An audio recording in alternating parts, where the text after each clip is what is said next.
Je suis le bon berger qui donne sa vie pour ses brebis. Ce jour-là, Jésus était sorti de la maison et il était assis au bord de la mer. Auprès de lui se rassemblèrent des foules si grandes qu'il monta dans une barque où il s'assit. Toute la foule se tenait sur le rivage. Il leur dit beaucoup de choses en parabole. Voici que le semeur sortit pour s'aimer. Comme il semait, des grains sont tombés au bord du chemin et les oiseaux sont venus tout manger. D'autres sont tombés sur le sol pierreux où il n'avait pas beaucoup de terre. Ils ont levé aussitôt. Parce que la terre était peu profonde, le soleil s'était levé, ils ont brûlé et faute de racines, ils ont séché. D'autres sont tombés dans les ronces ont poussé et les ont étouffés. D'autres sont tombés dans la bonne terre et ils ont donné du fruit, à raison de 100 ou 60 ou 30 pour un. Celui qui a des oreilles, qu'il entende. Acclamons la parole de Dieu. Avec cette belle parabole, le Seigneur fait une parfaite radiographie de l'être humain. Il y a ceux qui s'enthousiasment tout de suite pour n'importe quoi, pour Dieu lui-même, pour une profession, pour une personne. Ils s'enthousiasment tout de suite et après rien. Cet enthousiasme a disparu. Les pauvres, ils ne construiront jamais rien dans leur vie. Tout pour eux sera éphémère, parce que leur enthousiasme ne produit aucun résultat. Pour qu'ils produisent un résultat, quoi qu'il soit, dans une relation, ou dans une relation avec Dieu, ou dans un travail, il faut savoir persévérer et être avec ou dans les mauvaises choses comme on a été dans les bonnes. Mais d'autres, ce n'est pas une question d'enthousiasme, c'est une question de difficulté. Ils sont enthousiastes, ils veulent le faire et leur enthousiasme ne diminue pas.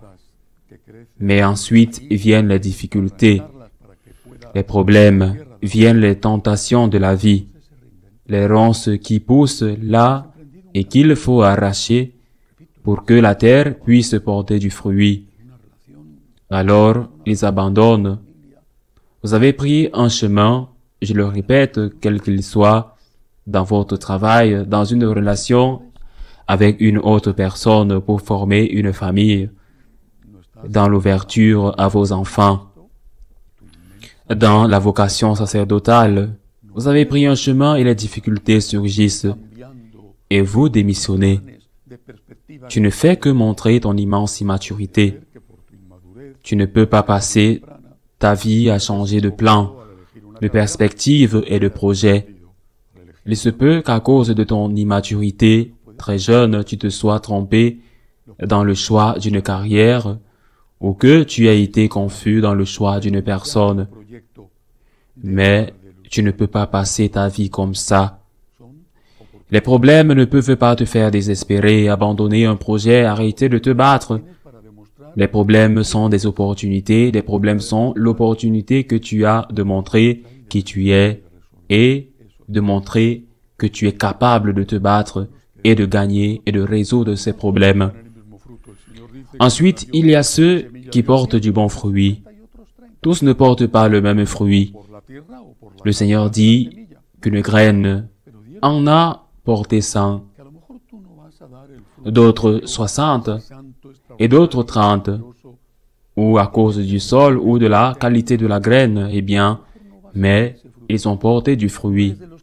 Et peut-être que tu ne porteras pas le fruit qu'a porté ce saint extraordinaire. Vous ne porterez peut-être pas les fruits de ce saint extraordinaire, merveilleux, qui a fait une si grande pénitence, eh bien, vous ne porterez peut-être pas ces fruits. Vous n'êtes pas l'un de ceux qui en portent 100, parce que vous n'avez pas son histoire familiale, parce que vous n'avez pas les possibilités qu'il a eues, par exemple, de bons conseillers, pour quelques saisons, pour quelque raison que ce soit. Ne vous inquiétez pas. L'important, c'est que vous portiez des fruits le plus que vous pouvez. Si le plus que vous pouvez donner est 30, accueillez 30. Le Seigneur ne gronde pas la semence qui donne 30. Si le plus que vous pouvez donner est 100, tant mieux pour le Seigneur et pour votre prochain. Efforcez-vous de porter ce fruit. Alors cette parabole, qui, je le répète, est une radiographie parfaite des différents types d'humains, est utile et, en même temps, elle n'est pas tout à fait utile. Je ne veux pas corriger Jésus avec cela. Il a voulu enseigner ce qu'il a voulu enseigner. En quel sens je dis qu'elle n'est pas tout à fait utile? Parce que la terre ne peut rien faire. Quelle est la faute de la terre s'il y a des pierres? Quelle est la faute de la terre s'il y a des ronces? Quelle est la faute de la terre si les oiseaux viennent manger la graine qui vient d'être semée? La terre est impuissante. Elle ne peut rien faire par elle-même. Nous le pouvons.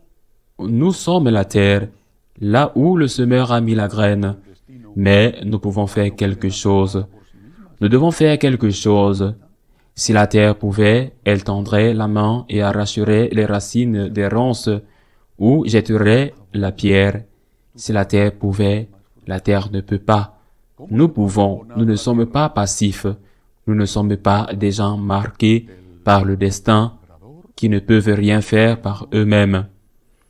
Nous avons la liberté, donc nous pouvons collaborer avec la grâce de Dieu. Par exemple, fertiliser votre terre pour qu'elle porte plus de fruits. Comment fertiliser la terre? Mettez-vous à côté du semeur, du jardinier, à côté de l'agriculteur, pour que l'agriculteur puisse vous fertiliser. C'est-à-dire à côté du Christ. Comment pouvez-vous vous améliorer? Avec la prière.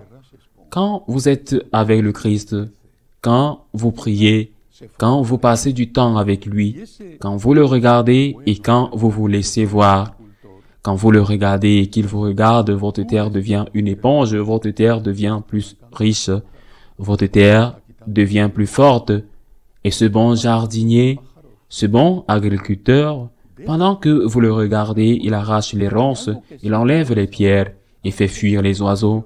Il arrache les ronces, il enlève les pierres, il fait fuir les oiseaux, laissez Dieu s'occuper de vous. Il y a quelque chose que vous pouvez faire. Ah, j'ai ces vices.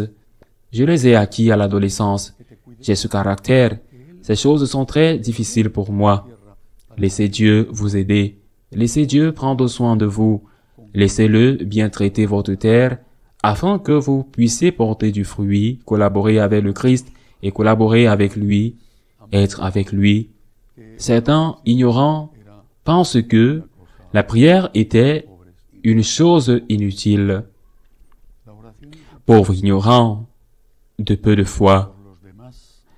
La prière est très utile pour les autres comme médiation pour soi-même. Quand tu es avec le Christ est déjà à ce moment-là en train de te guérir. As-tu une tentation que tu n'arrives pas à surmonter? Un vice que tu n'arrives pas à te débarrasser? Es-tu paresseux? Demande l'aide de Dieu, coopère avec la grâce, laisse-toi soigner par Dieu, laisse-toi enrichir par Dieu à travers la prière. Tu n'es pas une terre morte et passive, tu es un être humain. Le Seigneur a le droit de trouver en toi des fruits, peut-être pas 100, au moins 30, mais tu dois collaborer en étant à ses côtés pour qu'il puisse déraciner de toi ce qui empêche ta terre de porter de bons fruits. Ainsi soit-il.